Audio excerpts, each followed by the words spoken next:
Se você é concurseiro ou concurseira, fez o concurso de 2022 para técnico ou analista do Seguro Social e não conseguiu classificação, ou se você vai tentar pela primeira vez fazer esse concurso, que deverá sair neste ano, então este vídeo é para você. Fique comigo até o final, que eu vou te revelar alguns segredos para você passar definitivamente nesse concurso. Mas antes, eu quero te pedir um favor. Taque o dedo no like, e aí sem dó e nem piedade, e também compartilhe com seus amigos, porque fazendo isso, todos ganham. É a famosa política do ganha-ganha. Todo mundo sai ganhando. De um lado, você tem um conteúdo grátis, que poderá ser a virada de chave no seu concurso. No meio tem o YouTube, que ganha com suas propagandas, claro, né?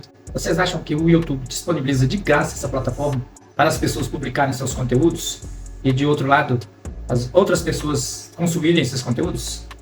Claro que não. Eles ganham rios de dinheiro com as propagandas. E de outra ponta, eu ganho com a alavancagem do canal para produzir conteúdos de valor para ajudar você a passar no próximo concurso. Fala, concurseiro! Vamos começar o ano de 2024 com o pé direito e passar no próximo concurso?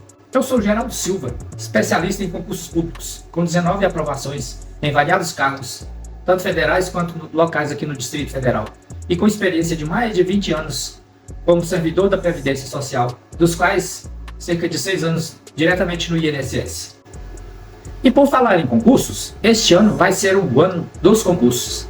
Há previsões de abertura de algo em torno de 100 mil vagas nas 3 esferas do governo, seja no governo federal, nos governos estaduais e municipais. E como eu sei disso? Essa informação foi divulgada nos principais veículos de comunicação recentemente.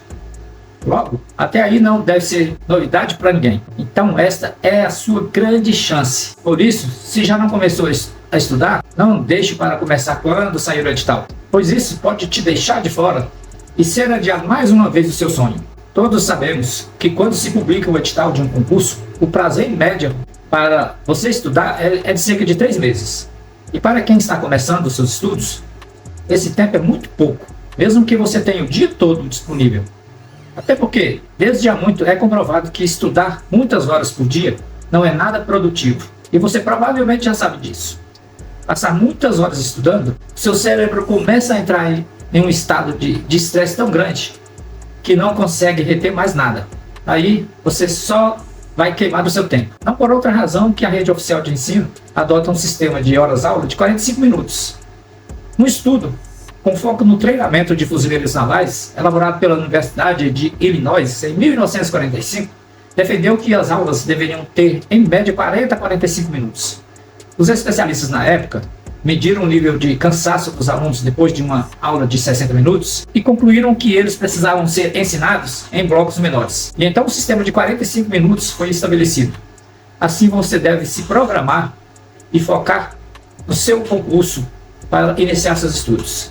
Professor, mas eu não sei o que estudar, pois não tem um edital. Bem, sabemos que o edital é quem dita todas as regras do concurso. E ele, obviamente, é quem vai dispor sobre as disciplinas e seus respectivos conteúdos, que serão cobrados na prova. No caso do concurso para técnico e analista do Seguro Social, baseado nos editais dos últimos 2 concursos, o de 2015 e o de 2022, as disciplinas cobradas foram língua portuguesa, que é chave de todo concurso, ética, que geralmente é bastante cobrado também, na maioria dos concursos, direito constitucional, direito administrativo, muito cobrado também em vários concursos, conhecimentos básicos em informática, raciocínio lógico-matemático. Esses dois ultimamente vêm sendo cobrados também em quase todos os concursos. E direito previdenciário, este nem se fala, né? É o principal para os concursos do INSS. Estes 2 últimos concursos, as disciplinas cobradas foram semelhantes e a banca examinadora em ambos foi o CESP e Sebrasp. Não é possível saber de antemão que será essa mesma banca examinadora que será contratada para a realização do próximo concurso. No entanto, há bons motivos para se acreditar que será ela. E quanto às disciplinas a serem cobradas, pode até ser que haja alguma alteração, mas não muito grande, especialmente com relação ao peso das questões, pois somente língua portuguesa e direito previdenciário juntas representam 70% da prova. E essas 2 disciplinas, ninguém tem dúvida de que não faltarão na prova. Logo, iniciar os estudos por essas duas disciplinas seria uma ótima recomendação. Mas se fosse eu, não deixaria de estudar as outras também, embora dando mais ênfase para a língua portuguesa e direito previdenciário. Na realidade, a maior dúvida mesmo é com relação à banca examinadora, se será o SESP, SEBRASP ou qualquer outra banca que será contratada pelo INSS para a realização dessa prova. Professor, mas quando vai acontecer esse concurso? Bem, houve muitas especulações e até apostas de que esse concurso sairia até meados de 2024. E também houve especulações se esse concurso iria entrar no bloco do concurso nacional unificado, que já foi descartado.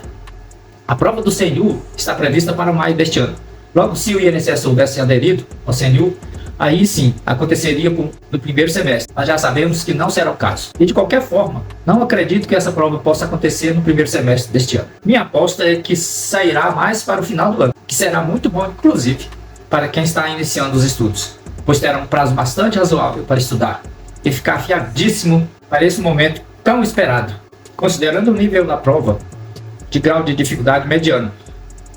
Professor, mas quantas vagas vão abrir?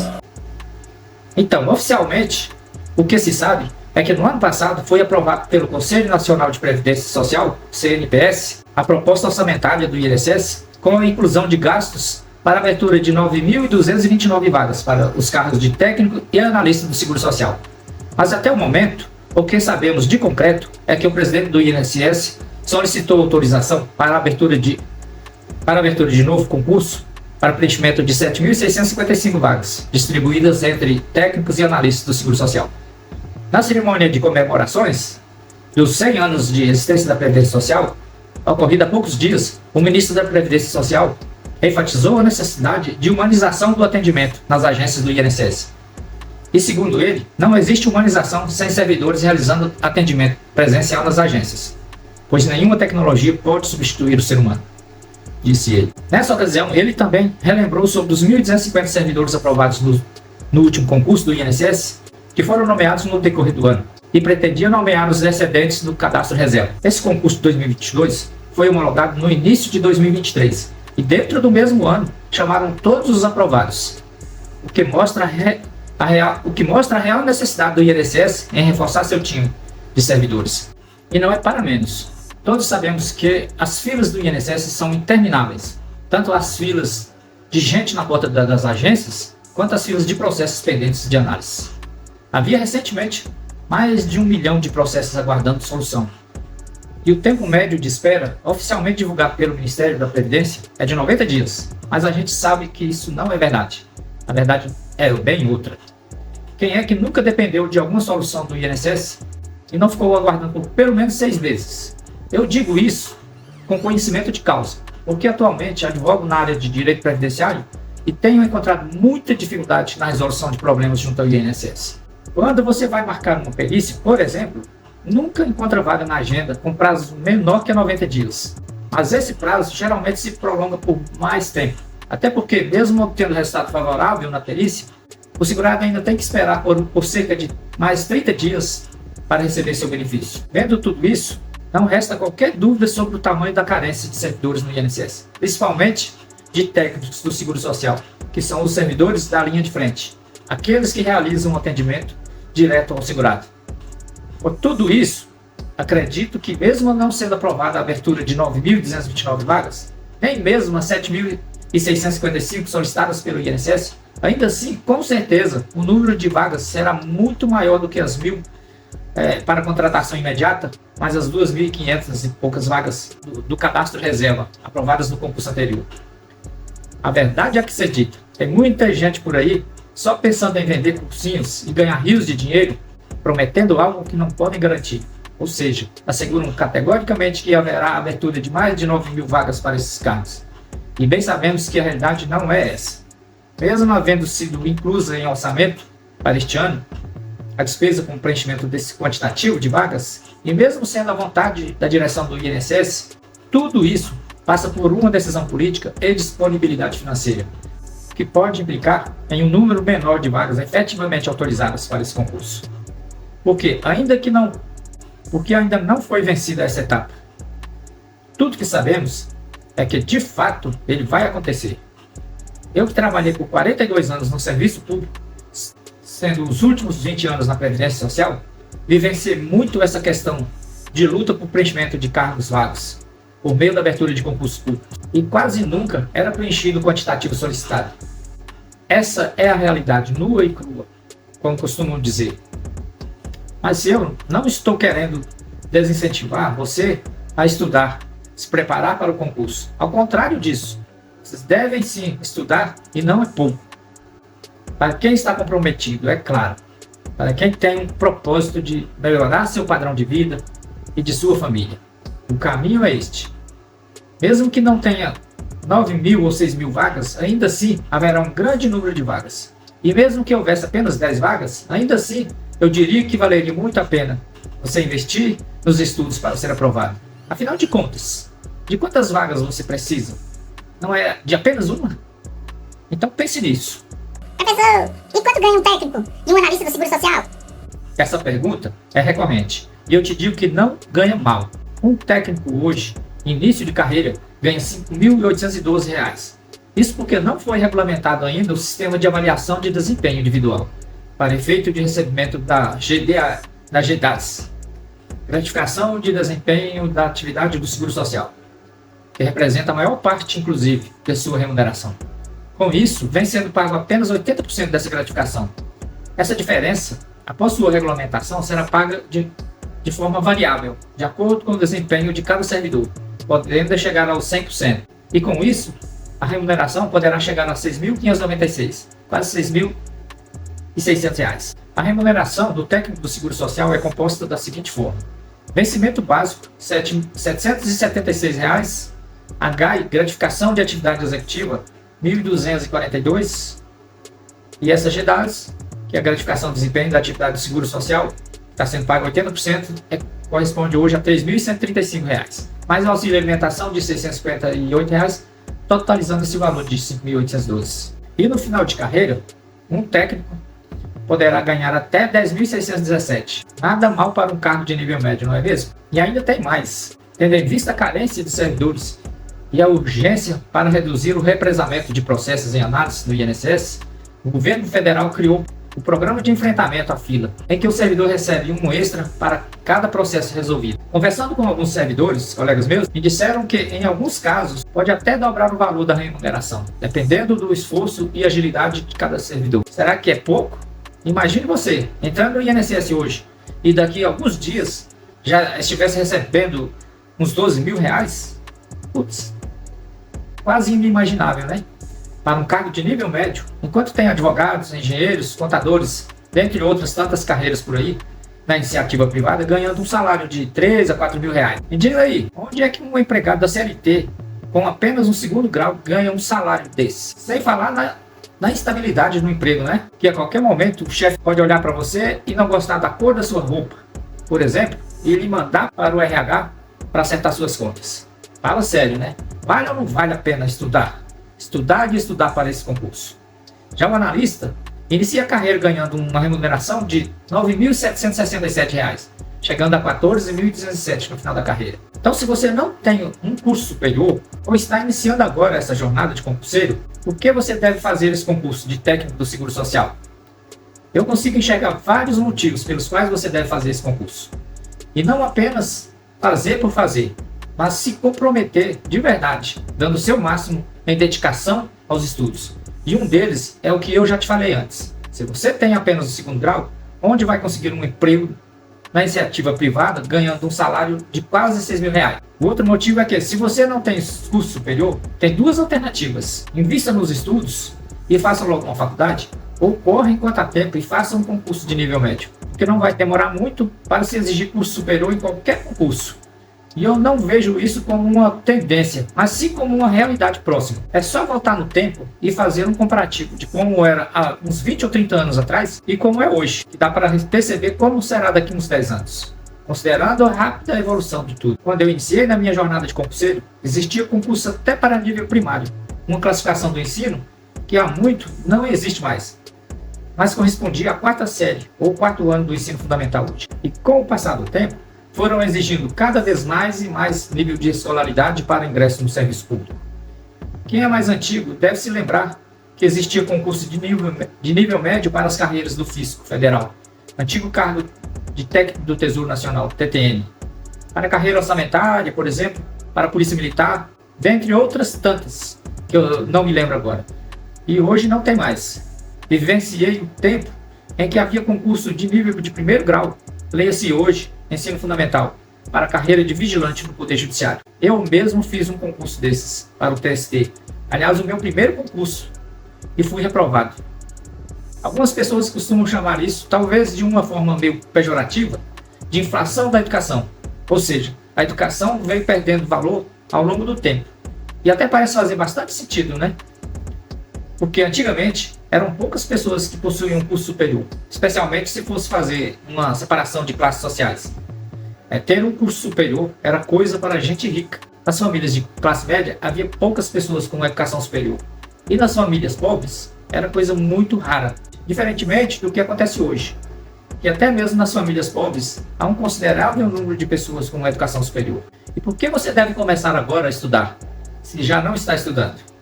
Se você está comprometido, colocou esse cargo na sua mira, então se ainda não começou a estudar, está mais que na hora de começar, porque tem gente que não para e com certeza já está estudando com todo o gás para esse concurso. Há aqueles que fizeram o concurso passado e não conseguiu sua classificação, mas não desistiu. Continuou estudando e já está lá na frente. E claro, tem muitos que não passaram e já desistiram. Mas você, eu tenho certeza, não é um daqueles que desiste fácil de um objetivo, só porque encontrou um obstáculo no meio do caminho. E eu vou te contar um segredo que ninguém te contou. E eu vou te contar um segredo que ninguém te contou. Quando eu estava estudando para o concurso de auditor tributário do GDF, isso lá em 1995, apesar do tempo decorrido, eu me lembro como hoje. Eu fazia cursinho no Home Cursos e havia um professor de gramática que era muito brincalhão. Naquela época, o carro da vez era o Fiat Tempra e ele tinha um novinho. Então ele sempre gostava de motivar a turma dizendo: olha meu Tempra ali, é um desses que você quer, não é? Então coloque todo o gás nos estudos, que em breve você poderá comprar um desses. Não havia na turma quem não ficasse empolgado. Eu te digo a mesma coisa. Quando você estiver um tanto desanimada, pense, não no Tempra, porque esse, se houver algum por aí ainda, não vale muita coisa mais. Mas pense, por exemplo, em um Honda, um Toyota, ou em uma viagem de férias, conhecendo as ilhas gregas, as pirâmides do Egito, ou talvez você tenha outras prioridades, não é mesmo? E não pense em um carrão nesse momento, mas more de aluguel e poderá pensar na sua casa própria. E por aí vai. O importante mesmo é você encontrar motivação sempre para manter nutrida a fé de que poderá vencer todos os obstáculos e chegar lá, subir no pódio, estourar aquela champanhe e celebrar a vitória com sua família e seus amigos. Professor, e por onde eu começo? Se não tem um edital, o que eu devo estudar? Bem, como eu já disse antes, não temos ainda o edital desse concurso. Então o melhor a fazer é se orientar pelo edital anterior e ter em mente que a maioria das matérias contempladas naquele edital vão estar no próximo. Mas começaria estudando Direito Previdenciário e Língua Portuguesa. Na matéria de Direito Previdenciário, as leis básicas são a Lei 8.112 de 91, que é o Plano de Custeio, e a 8.213, que é o Plano de Benefícios. E essas leis não são muito grandes, então daria para ler todo o seu conteúdo. E depois pegaria o Decreto 3.048 de 99, que é o regulamento dessas duas leis, de toda a legislação da Previdência, na verdade, e estudaria apenas os tópicos constantes do edital de 2022. É assim que eu faria. E língua portuguesa, como todos sabem, é básico para todo concurso. Então, para quem é concurseiro, já sabe que tem que estudar muita gramática. E no meu caso, eu pegaria provas anteriores, resolveria as questões de português e quando surgisse dúvidas, consultaria gramática. E o mais importante é você sempre fazer revisões do que foi estudado. Revise quantas vezes for necessário, para a retenção máxima do conteúdo. E essa revisão deve ser constante. Nunca acredite que você aprendeu uma determinada matéria e não vai esquecer nunca mais. É comprovado cientificamente que nosso cérebro não guarda as informações retidas permanentemente. E ainda bem, né? Porque se isso acontecesse, todos nós estaríamos em um hospício.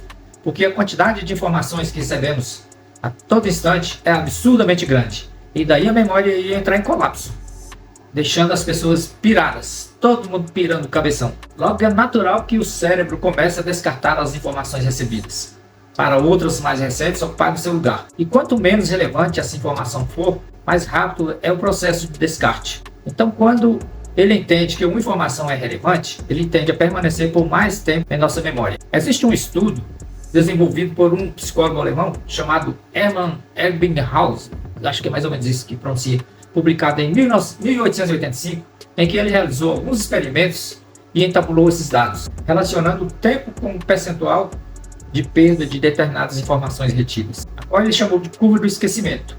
Seria mais ou menos isso. Bem, então esse estudo pode ser representado em um gráfico mais ou menos assim. Vamos tentar desenhar aqui um belo gráfico. Aqui, na vertical, ele colocou o percentual, que representa o grau de retenção, né, da informação. A gente dividiu isso aqui numa escala de 0 a 100%.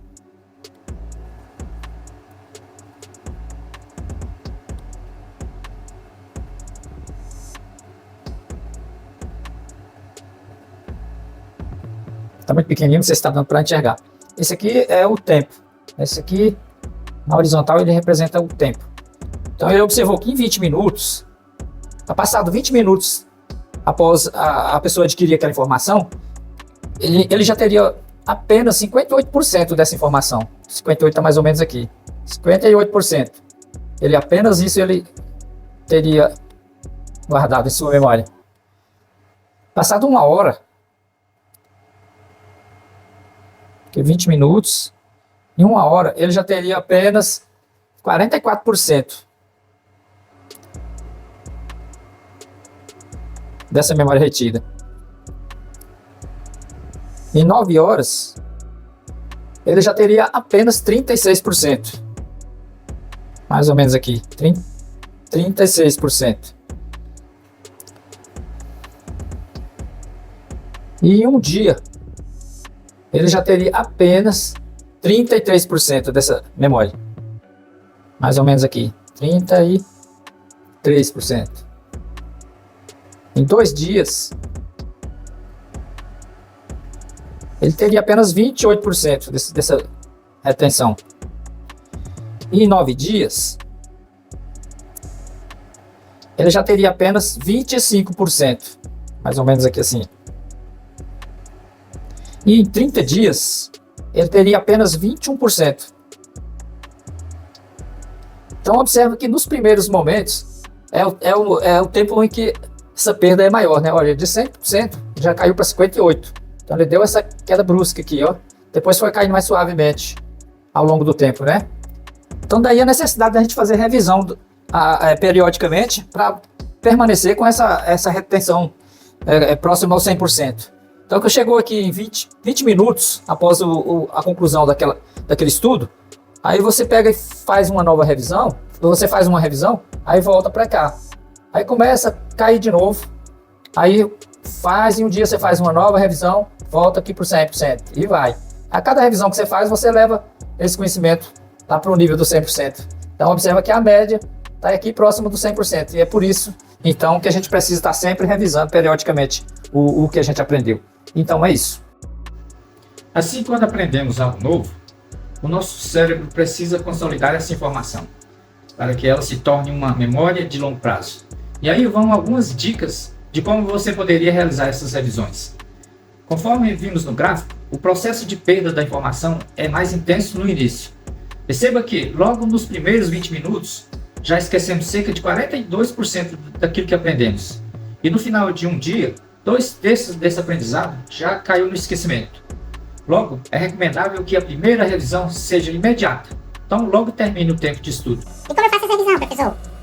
Lendo tudo de novo? Não, de forma alguma. Quando você faz a leitura atenta de um texto, por exemplo, o ideal é que você identifique as ideias-chave e vai destacando, de preferência com cores chamativas. Porque especialmente para quem tem uma predominância do canal visual, as cores são importantíssimas para a retenção. Você só não deve destacar o texto todo, senão a revisão se transforma em uma nova leitura. Combinado? Então, se você estudou, digamos, 1 hora, reserve uns 5 ou 6 minutos para a revisão, fazendo uma revisitada do texto destacado, ou seja, das ideias-chave. A segunda revisão da matéria deverá acontecer após um dia do seu estudo. E a terceira revisão, no 7º dia. A quarta revisão, 30 dias após o estudo. E as demais a cada 30 dias. Se você fizer isso, já está muito bom.